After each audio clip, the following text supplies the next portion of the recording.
बिस्मिल्लाहिर्रहमानिर्रहीम। अस्सलाम वालेकुम नाज़रीन, आप देख रहे हैं मेरा यूट्यूब चैनल एस्ट्रोलॉजर मज़म ख़ान और मैं हूं मज़म ख़ान। आज की वीडियो थोड़ी मुख्तलिफ है क्योंकि ये एस्ट्रोलॉजी पर या किसी प्रेडिक्शंस या रीडिंग्स पर बेस नहीं कर रही है।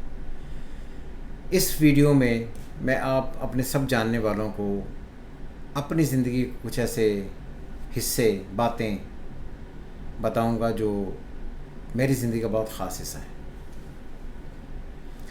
मुझे हमेशा से ऐसे दोस्त मिले जिनकी वजह से मेरी ज़िंदगी में हमेशा बेहतरी ही रही और मेरा हमेशा खिलाड़ियों के साथ कुछ बहुत ही ख़ास लगाव रहा है। जब मैं क्रिकेट खेलता था तो इम्तियाज़ अहमद जो पाकिस्तान के कप्तान थे वो मेरे उस्ताद थे, द ग्रेट फजल महमूद, जिनकी आप ये तस्वीर देख रहे हैं। ये तस्वीर मेरी शादी के दिन की है और ये शादी के दिन मेरे घर आए हुए थे। ये उस वक़्त की तस्वीर है। ये मेरे कोच थे नज़र मोहम्मद, वो भी मेरे कोच थे।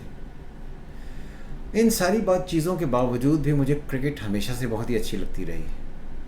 क्रिकेटर से मेरा अजबी वास्ता रहा है। मैं और आमिर सुहेल, द ग्रेट आमिर सुहेल, उनसे हमारे ताल्लुकात बहुत अच्छे हैं। बड़ी क्रिकेट हम दोनों ने मिलकर खेली है, ओपनिंग भी साथ की है। The left hander Aamir, Mohammad Aamir, उनसे मेरे बड़े अच्छे ताल्लुकात हैं। वो मेरी बेटी की शादी पर भी आए थे। आमिर सुहेल साहब को तो हम खैर वैसे ही हैं जैसे, ये उनकी तस्वीर देखें, आमिर सुहेल साहब तो बिल्कुल ऐसे ही हैं जैसे हमारी फैमिली के मेंबर हैं। हर शादी पर वो आते हैं और बिल्कुल दोस्तों की तरह साथ खड़े रहते हैं। इस तरह और भी सुहेल जो इस कहते हैं भट्ट साहब हैं, बहुत सारे लोग हैं ऐसे जो हमारी सर्कल में हैं। मगर एक दोस्त हमारे ऐसे हैं जिन्होंने आज ये मेरी बुरी ख्वाहिश को पूरा करने में एक बहुत बड़ा पार्ट लिया। वो हैं द ग्रेट कासिम सियाह साहब हैं, हमारे दोस्त हैं गुफरान मज़र। उनके दोस्त में इनसे मुलाकात हुई थी, फिर उसके बाद हमारी दोस्ती ऐसी हो गई जैसे दो भाई हैं। तो आज भी जब मुझे इनसे कभी कोई काम पड़े या इनके घर जाना हो तो मुझे किसी की इजाज़त लेने की ज़रूरत नहीं पड़ती। इंतहाई शफीक, जेंटल, सोबर, डिसेंट और आला पाए के जैसे लोग कहते हैं ना, वो हैं। तो मेरा एक दफ़ा इनसे मैंने रिक्वेस्ट की, मैं कहा जी आप इतने बड़े हैं तो माजिद ख़ान साहब से मेरी मुलाकात करवाएंगे। तो उन्होंने आज मेरी मुलाकात माजिद ख़ान से करवाई। वो माजिद ख़ान साहब की तो बाद में बात करेंगे। सबसे पहले ये कि जब ज़िंदगी शुरू हुई तो हर आदमी के जहन में कहीं ना कहीं कोई ना कोई आइडियल होता है। तो सबसे पहले जो मेरी आज वाइफ हैं, ये उनकी आप तस्वीरें देख रहे हैं, सबसे पहले मेरी चाहत इनके साथ जागी और आज भी ये मेरी ज़िंदगी का हिस्सा और मेरे लिए सबसे मुकद्दम औरत वालदा के बाद यही है। फिर थोड़े बड़े हुए, क्रिकेट का शौक़ हुआ, then the great Majid Khan. Majid Khan से बढ़कर तो कभी कोई क्रिकेटर हुआ ही नहीं ना, पाकिस्तान की हिस्ट्री में पैदा हुआ ही नहीं। अनमैच, जिसका कोई अनमैचेबल, जिसका कोई मैच नहीं, मैचलेस। मुझे माजिद ख़ान को देखे हुए आज जब हम मिले हैं तो ऑलमोस्ट 45 ईयर्स, 45 साल का दौरानिया गुजर गया। माजिद ख़ान साहब को हमने तब क्रिकेट खेलते हुए देखा, 45 ईयर्स के बाद आज डायरेक्ट मुलाकात हुई। और इसमें कटसी है द ग्रेट कासिम सियाह साहब की। ओलंपियन है, अपनी सब जानते होंगे, हॉकी के बहुत बड़े प्लेयर, वर्ल्ड कप जीतने में इनका बहुत बड़ा रोल था। माजिद ख़ान साहब से बात हो रही थी तो पहले तो मैंने जब माजिद ख़ान साहब को देखा तो मुझे इतनी खुशी थी कि मैं अपने उस लेजेंड ड्रीम पर्सनैलिटी को देख रहा हूँ कि मेरी आंखों में आंसू आ गए। तो उन्होंने मुझे कहा, मैंने उनको कहा सर कि मैंने आपको बड़ा देखा है और 45 ईयर्स के बाद मुझे आपसे मिलने का मौका मिला है, तो इस वजह ये खुशी के आंसू हैं। तो उन्होंने कहा कि कभी भी किसी से इतना प्यार नहीं करते। वही उनकी एक ख़ास स्टाइल है बोलने का। अगर वो बंदा ना रहे तो फिर आदमी को ज़िंदगी बहुत दुख होता है। मैं कहा नहीं, वो बात आपकी अलग है, मगर प्यार को कोई बंदा रोक तो नहीं सकता। प्यार होता तो फिर हो जाता। और मैंने कहा जी जब तक मैं हूँ आपका प्यार हमेशा मेरे दिल में रहेगा। उनको मैंने बताया जी मेरी पहली मेमोरी वो थी जब हम बहुत छोटे थे उस वक़्त, मेरा ख्याल I think 7th 8th 9th में यहीं कहीं थे।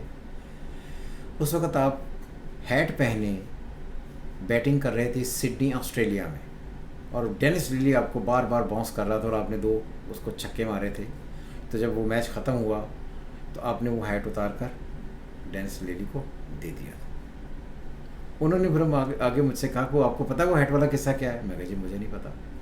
Zaheer Abbas, the great Zaheer Abbas, Zaheer Abbas Perth में, ये कहते हैं पर्थ में गर्मी बहुत होती है, पर्थ में मैच खेलने जा रहे थे तो ज़हीर अब्बास एक दुकान, उसका नाम है वूलवर्थ, वहाँ से वो हैट ख़रीद कर लेकर आया अपने लिए।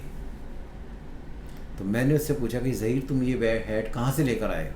तो उन्होंने कहा जी वूलवर्थ से मैं हैट ख़रीद कर लेकर आया हूँ।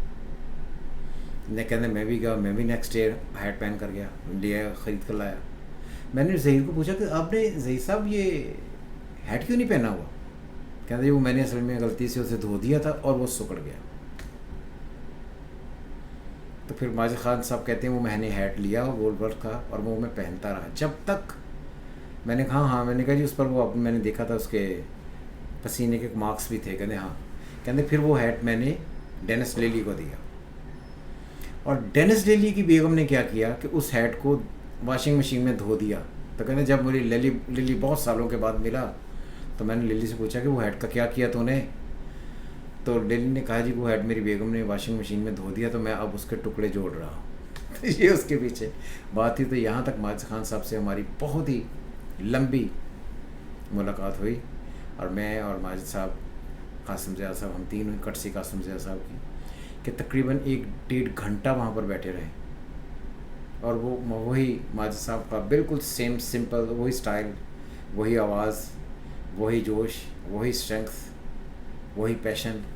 मगर आदमी जब बूढ़ा हो जाता है तो थोड़ा सा लगता है। तो वो मुझे बार बार कह रहे थे यार वो मुझे कुछ देर के बाद चीज़ें याद नहीं रहती। सो मैंने कहा जी वो बात ठीक है, मगर माजिद खान से मिलना ही मेरे लिए एक बहुत बड़ा ऑनर है और ये पिक्चर्स हैं जो आपकी हैं। तो उन्होंने मुझे 2 पिक्चर्स पर, मैं 2 तस्वीरें लेकर गया था तो दोनों पर उन्होंने साइन किए और ये आप देख रहे हैं ये तस्वीर लगी हुई है जो पीछे है, इसके पीछे यहाँ पर ये साइन लगे हुए हैं, साइन किए हुए हैं। तो मैं समझता हूँ कि मेरी ज़िंदगी में जितने भी लोग आए हैं आज तक उन सब में से ग्रेट माजिद खान का मेयार या स्टैंडर्ड मेरी अपने ज़िंदगी के बाद वहाँ है या शायद वहाँ तक कोई और नहीं पहुँच सकेगा। मैंने पामिस्ट्री एस्ट्रोलॉजी करते हुए बहुत सारे लोगों के साथ, बहुत सारी शख्सियत के साथ ज़िंदगी गुजारी है, देखा है, लेकिन कुछ लोग ऐसे हैं जो हमेशा के लिए दिल में बस जाते हैं और फिर रहते हैं।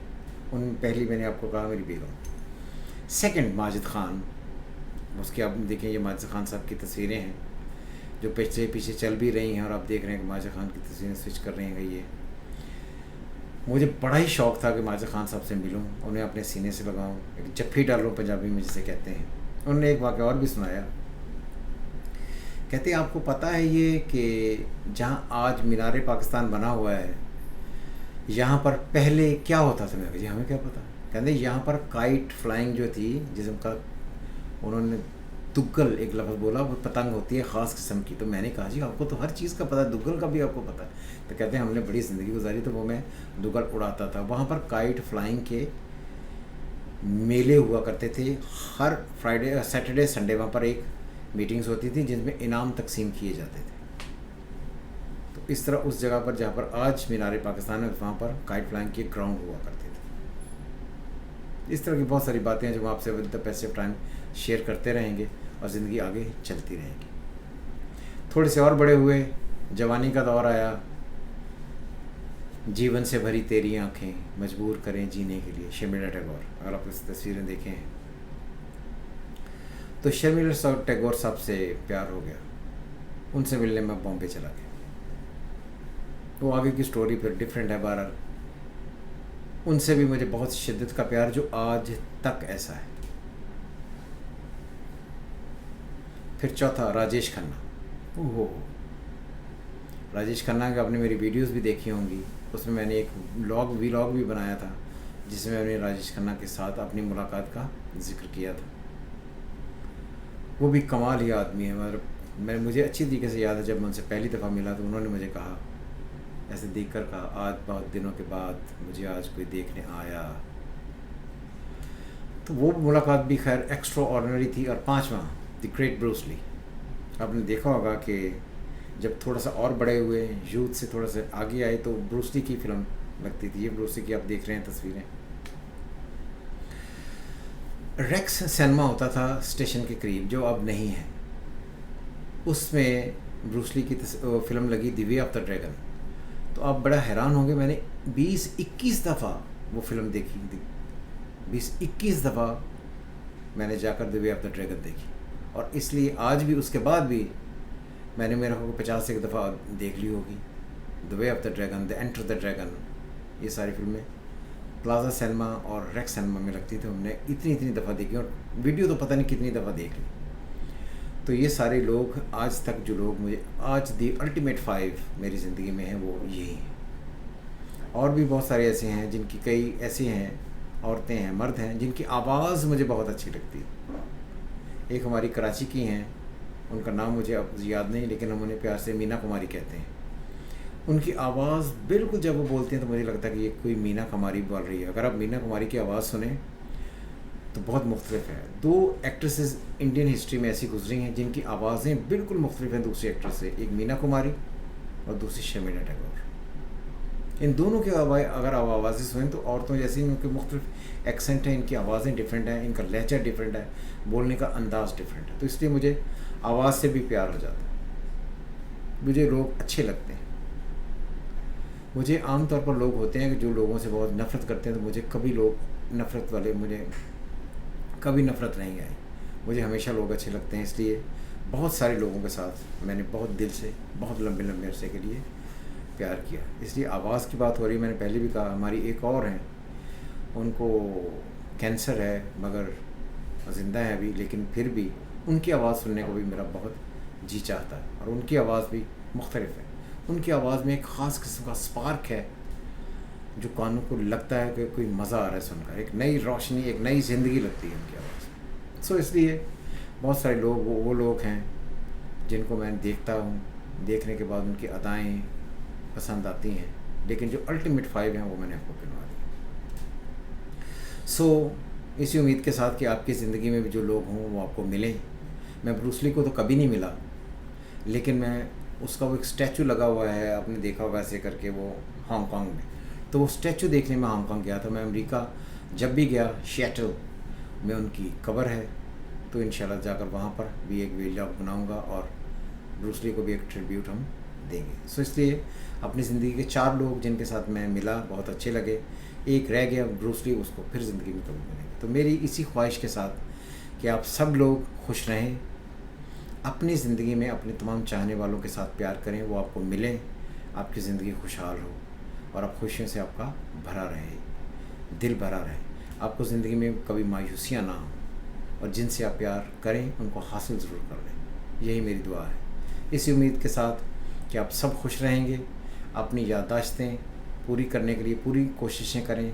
दोस्त, फ्रेंड्स वसीले बनते हैं, और इंशाअल्लाह ताला ज़िंदगी आगे बेहतर होती चली जाएगी और बेहतर होता रहेगा। आप खुश रहें। खुदा हाफिज़। पाकिस्तान ज़िंदाबाद।